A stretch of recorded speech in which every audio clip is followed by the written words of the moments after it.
చేసుకో, ఏమవుతావు, మహా అయితే ఫెయిల్ అవుతావు, ఏమవుతుందని. నాకు ఎందుకు ఆయన పాదాలకి ఈరోజు ఎప్పుడు నాకు అనిపించిన ఎందుకు ఇష్టం అని నమస్కారం పెడతానంటే, నాకు ధైర్యాన్ని నాకు పరిచయం చేసిన వ్యక్తి ఆయన. అంటే నీకు అభిప్రాయాలు 100 ఉండొచ్చు, లోపల భావాలు 1,00,000 ఉండొచ్చు, కానీ వాటి మీద నువ్వు ముందుకొచ్చి దాన్ని యాక్ట్ చేయకపోతే ఏం అవ్వదు అనేది నాకు ఆయన నోటితో చెప్పాల, ఆ ట్రైనింగ్ ద్వారా చెప్పారు. నేను అప్పుడు అనుకున్నాను యాక్టింగ్ అని. నాకు యాక్టింగ్ అని నేను నేర్చుకోలేదు, నాకు జీవిత పాఠాలు నేర్పారు నా గురువు ఆయన. సో చిరంజీవి గారికి నేను ఏం చెప్పానంటే, 1 సంవత్సరం తర్వాత, అన్నయ్య మీరు ఇప్పుడు సినిమా తీయకపోయినా పర్లేదు కానీ నాకు జీవితంలో బతికే శక్తిని ఇచ్చేవి ట్రైనింగ్ వల్ల. నేను ఏ కూలి పని చేసుకునే బతికేస్తాను తప్ప నాకు యాక్టరే అవ్వాలని లేదు. నాకు చాలా సంతోషం. ఆ తర్వాత అక్కడమ్మా ఇక్కడమ్మా నన్ను తీసుకొచ్చారు. అలాగే వైజాగ్లో తీసుకొచ్చారు, వైజాగ్ స్టీల్ ప్లాంట్లో ఇక్కడను చచ్చిపోయేవాడిని సిగ్గుతో. అప్పుడు మళ్ళీ మళ్ళీ మళ్ళీ ఒక 6 months మనకి 1 year గ్యాప్ రాగానే మళ్ళీ యాజ్ యూజువల్ మన యూజువల్ సిగ్గు మళ్ళీ ముడుచుకుపోయాను మళ్ళీ. అలాంటిది నన్ను గోకులం సీత చేశాను, తర్వాత సుస్వాగతం చేశాను. నాకు ప్రత్యేకించి విశాఖపట్నానికి ప్రత్యేక అనుభవం ఏంటంటే, నాకు భీమిలిలో మాకు తెలిసిన వాళ్ళకి ఒక గెస్ట్ హౌస్ ఉండేది, నన్ను అక్కడ ట్రైనింగ్ చేసేవారు వీళ్ళందరూ. సో నాకు అందుకు భీమిలి కానీ మన ప్రాంతాలు కానీ మన సర్క్యూట్ గెస్ట్ హౌస్ మనం ప్రాక్టీస్ చేసేదాన్ని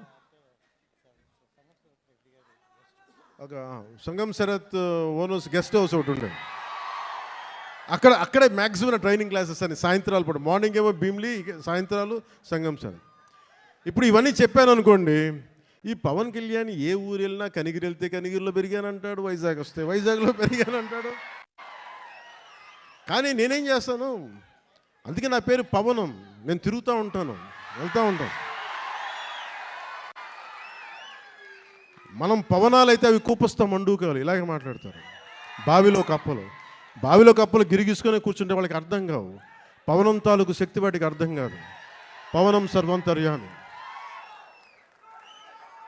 సో అలాంటి నన్ను ఈరోజు సినిమా మేకింగ్ మీద కానీ వీటన్నిటి మీద అవగాహన వచ్చింది అంటే, నాకు నా గురువు ఇచ్చిన నూరిపోసిన ధైర్యం.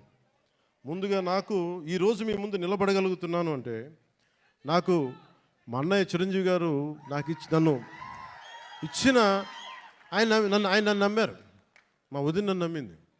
సో వాళ్ళు ఈరోజు నేను మేము ఎందుకు వస్తున్నాను, ముఖ్యంగా వాళ్ళిద్దరికీ నేను మనం గెలిచిన తర్వాత కూడా ఎందుకు నా శిరస్సు తీసి వాళ్ళిద్దరి పాదాలకి పెట్టానంటే, మనకి గుండెలకి హత్తుకున్న వాళ్ళకి, మన బాగుని కోరుకునే వాళ్ళ పాదాలు కాక ఇంకెవరికి నమస్కరిస్తాం. మనకు కనిపించే దేవుళ్ళు వాళ్ళు, మనకు కనిపించే దేవుళ్ళు మా గురువే మనకి దైవం. సో ఇలాంటి సమయంలో నాకే అనిపించింది, మన ఏదో సినిమా, ప్రతి ఒక్క సినిమా కృష్ణవంశీ గారి సినిమాలు చెప్తూ ఉంటారు కదా, 30 years ఎక్స్పీరియన్స్ అండి ఇక్కడనే.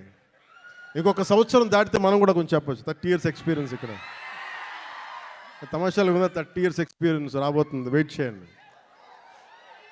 అంటే 96లో రిలీజ్ అయింది. సో దీంతోపాటు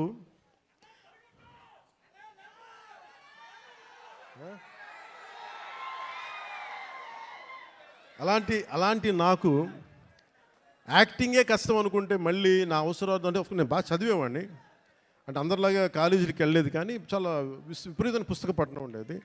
దాని ద్వారా నాకు ఏమనిపించిందంటే, మేధోశక్తి చాలా అవసరం. కానీ నాకు ఫిల్మ్ మేకింగ్ మీద, సినిమా క్రాఫ్ట్మెన్షిప్ మీద ఇవన్నీ నాకు ఇంట్రెస్ట్ వచ్చి, స్క్రీన్ ప్లే రైటింగ్ కావచ్చు, స్టోరీ రైటింగ్ కావచ్చు, లేదంటే డైరెక్షన్ కావచ్చు, టెక్నికల్ ఆస్పెక్ట్స్ కావచ్చు, ముందు ఇవి అలవాటైనాయి, తర్వాత యాక్టింగ్. అందుకని మీరు చూస్తే నా యాక్టింగ్ కూడా చాలా మంచి నటుల్లాగా క్యారెక్టర్ మారిపోను. మ్యాక్సిమం నేనేం కోరుకుంటానంటే, నేను రియల్ లైఫ్లో ఏం చేయగలనో దానికి దగ్గరగా ఎత్తుక్కుంటాను. అన్ని మ్యాక్సిమం నేను నిజ జీవితంలో ఏం చేయగలిగానో అవి చేస్తాను. అలాగా ఈ సినిమాకి సంబంధించి బిగ్గెస్ట్ నాకు బ్లాక్ బస్టర్ ఇచ్చిన ఏఎం రత్నం గారు, ఖుషి.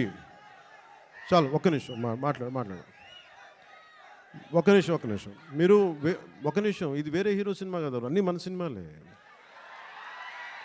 అంటే ఒక తల్లికి బిడ్డలందరూ ఒకటే, అంతేగాని ఒక హీరోకి యాజ్ ఎ హీరోగా నాకు అన్ని సినిమాలు నాకు ఒకటే. ఇదేంటంటే, నాకు ఒక బ్లాక్ బస్టర్ని ఇచ్చిన ఏఎం రత్నం గారికి నా మీద కోరికతోటి, ఆయన ఇష్టంతో, మిమ్మల్ని చూడి ఒక పెద్ద సినిమా తీయాలి అనే కోరికతోటి డైరెక్టర్ క్రిష్ గారు ఒక 2019 ఇప్పుడు 18 ఒక ఆ సమయంలో నాకు ఒక కథ చెప్పి అది నేను 2019లో ఓడిపోయిన తర్వాత ఈ సినిమా ఒక్క నిమిషం ఇబ్బంది కొంచెం చాలు ప్లీజ్ సార్ అది వినాలి మనవాడు చెప్తున్నాడు అది వినాలండి వినండి. అంటే ఇలాంటి సమయంలో నాకు ఒక కథ చెప్పి ఒక పీరియడ్ ఫిలిం అని చెప్పి చాలా ఇబ్బందులు పడ్డాం.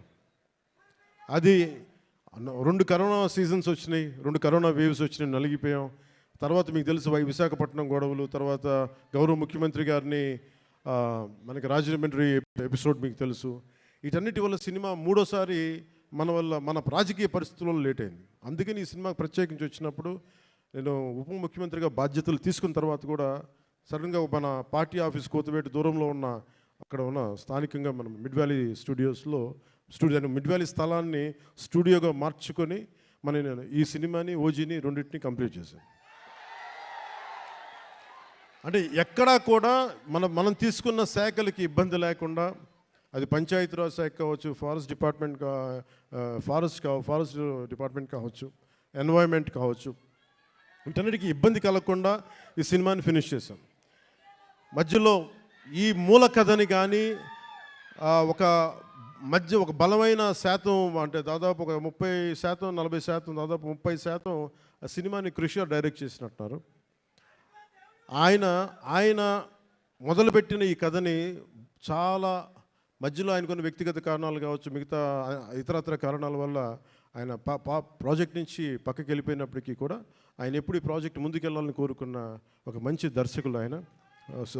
కృషి గారికి మీ అందరూ మనస్ఫూర్తిగా ఈ రోజున మనం ఇక్కడ ఉన్నామంటే దీని మూల కారకుడు ఆయనకి మనస్ఫూర్తిగా మనం ధన్యవాదాలు తెలియజేయాలి. ఈ సినిమాని ఎవరితో ముందుకు వెళ్ళాలనుకున్నప్పుడు రత్నం గారు మన జ్యోతి గారిని తీసుకొచ్చారు. జ్యోతి కృష్ణ గారు వారి అబ్బాయి రత్నం గారి అబ్బాయి లండన్ ఫిల్మ్ మేకింగ్ నేర్చుకొని వచ్చిన వ్యక్తి, డైరెక్టర్ కూడా ఆయన ఈ సినిమాని ఇంత తక్కువ కాలంలో ఎఫెక్టివ్గా చేయగలిగారంటే ఇది ఆయన సత్తా. తర్వాత కృష్ణ గారు రాసిన ఒరిజినల్ స్క్రీన్ ప్లేకి ఆయన మార్పులు చేర్పులు అన్నీ పట్టుకొచ్చి చాలా పగడ్బందీకి ఈ రోజున 2 గంటల 34 నిమిషాలు అనుకుంటాను, అపార్ట్ ఫ్రమ్ మిగతా అన్ని టైటిల్స్ పక్కన పెడితే చేయగలిగారంటే దానికి జ్యోతి కృష్ణ గారు తీసుకున్న విపరీతమైన శ్రమ.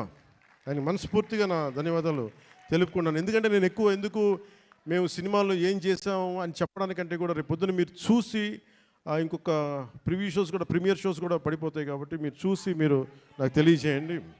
ఎందుకంటే నాకు ఎప్పుడు కూడా మన సినిమా బ్లాక్ బస్టర్ అయిపోద్ది, మన సినిమాలు రికార్డులు బద్దలు కొట్టేస్తాయి, మన సినిమా ఆ సీన్ అద్భుతంగా ఉంటుంది నాకు చెప్పడానికి ఏంటంటే కొంచెం ఇబ్బంది ఉంటుంది. ఎందుకంటే నేను ఏ సినిమాలు కూడా ఎంత రికార్డులు చేస్తే నేను ఎప్పుడూ తెలియదు. నేను సరస్వతి దేవిని ప్రార్థిస్తాను, కృష్ణుడిని నమ్ముతాను.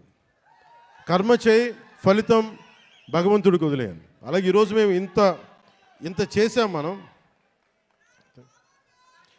ఇంత చేసాం, వదిలేస్తున్నాం. ఆ ఫలితం భగవంతుడు సత్ఫలితం ఇవ్వాలని మనస్ఫూర్తిగా నేను కోరుకుంటూ అంటే సినిమా మేకింగ్ సినిమా చాలా ప్యాషనేట్ నాకు. అలాగే నాకు ఈరోజు నేను ఒక టెరానికల్ అంటే ఒక నియంత్రణ పోకడలతో ఉన్న ఒక ప్రభుత్వాన్ని ఎదుర్కోగలిగామంటే ఆ శక్తి సంపద మీరిచ్చింది, నాకు సినిమానిచ్చింది.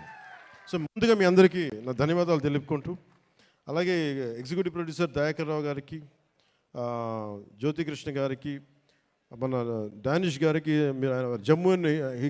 Hails from Jammu and Kashmir and right you're from Jammu and Kashmir, right from Kashmir, you're from Kashmir. ఆయన అంటే భారతదేశం అంటే నేను చెప్పాను, అంటే ఎంత ఇంట్రెస్టింగ్ ఉంటుందంటే film making. Nidhi Agarwal is from northern part of the India, he's from Kashmir. మేమేమో ఇక్కడి నుంచి వస్తాం. అలా ఒక్కొక్క యాక్టర్ని తీసుకుని కొంతమంది విదేశాల నుంచి వచ్చారు.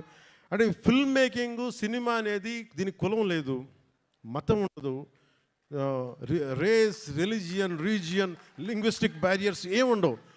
మేమందరం కూర్చొని దేనికి పనిచేస్తామంటే మీకు ఆనందం కలిగించాలి. ఒక బలమైన కథ చెప్పేటప్పుడు మీరు థియేటర్లో కూర్చొని ఇలా కొట్టి బాగుంది ఆహా అనిపించాలి, దానికోసం ఒక ప్రయత్నం చేస్తాం అందరం. నేనంటే కదా ఏ హీరో అయినా సరే, ఏ ఫిల్మ్ మేకర్ అయినా సరే, ఇలాంటి మేమందరం కష్టపడుతున్నప్పుడు నాకు చాలాసార్లు అనిపించేది ఈ సినిమా సరిగ్గా రూపుదిద్దుకుంటుందా, ఎట్లా ఉందో ఇప్పుడు ఒక భయం ఉండేది నాకు. కానీ ఎప్పటికప్పుడు ఒక చిన్న ట్రైలర్ రిలీజ్ చేసి కృషి గారు దాని మ్యూజిక్ నాకు ఎప్పుడు ఒక జీవాన్ని పోసేది. ఈ రోజున సినిమాని ఇంత బలంగా మనం ఒక బలమైన పాజిటివ్ నోట్ ఉంది అంటే ఈ సినిమాకి నాలాంటి హీరో కంటే వీళ్ళందరికంటే కూడా దీన్ని నమ్మిన వ్యక్తి academy Oscar winner Shri Keeravani గారు, ఎంఎం కీరవాణి గారు.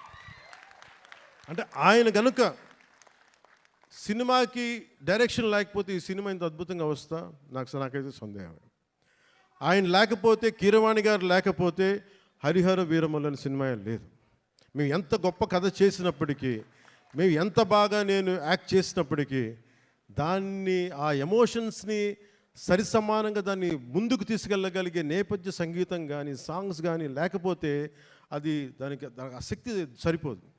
అలాంటిది ఆయన ఇలాంటి మన అలాంటి ఒక ఆస్కర్ అవార్డు గ్రహీత మన విశాఖపట్నంకి వచ్చి, లేదంటే మన హైదరాబాద్కి వచ్చి అక్కడ శిల్పకళ వేదిక కావచ్చు, ఇక్కడ మన ఈ వేదిక కావచ్చు, ఇక్కడికి వచ్చి చేస్తున్నారంటే ఒక అకాడమీ అవార్డు విన్నర్ మన దగ్గరికి వచ్చి మన ఆడిటోరియంస్లో కూర్చున్నట్టు అది మనందరం చేసుకున్న అదృష్టం, మన భారతదేశం చేసుకున్న అదృష్టం. అంటే మాకు తెలుగు పాట అది నాటు కదా, నాటు అని చెప్పి ఒక పాట కొడితే దానికి ఆస్కార్ వస్తుందా అని మనం ఎవరైనా సరే జ్యోతిష్యం చెప్తే నమ్ముతాం. బట్ కానీ దాని శక్తి రాజమౌళి గారు లాంటి దర్శకులు కావచ్చు, దాన్ని తీసుకెళ్ళిన రామ్ చరణ్ గారు, జూనియర్ ఎన్టీఆర్ గారు కావచ్చు, అంటే ఇంతమంది కలయికతోటి వాళ్ళందరూ బలంగా వేయగలిగారంటే మనం సంగీత దర్శకుడు అనేవాడు బలమైన అసలు రక్తి కట్టించగలిగే సంగీతాన్ని ఇవ్వలేకపోతే దానికి చంద్రబోస్ గారు లాంటి ఒక లిరికల్ రైటర్ దానికి సరైన లిరిక్స్ అందించకపోతే అది ముందుకెళ్ళదు. అలాంటిది మనకి ఇద్దరు ఆస్కర్ విన్నర్స్ ఉన్నారు. వాళ్ళని చంద్రబోస్, అదవని శ్రీ ఎంఎం కీరవాణి గారు. మనందరం కూడా చాలా చాలా ఒక తెలుగువాడిగా కాదు, ఒక భారతీయుడిగా మనందరం చాలా గర్వపడాల్సిన విషయం.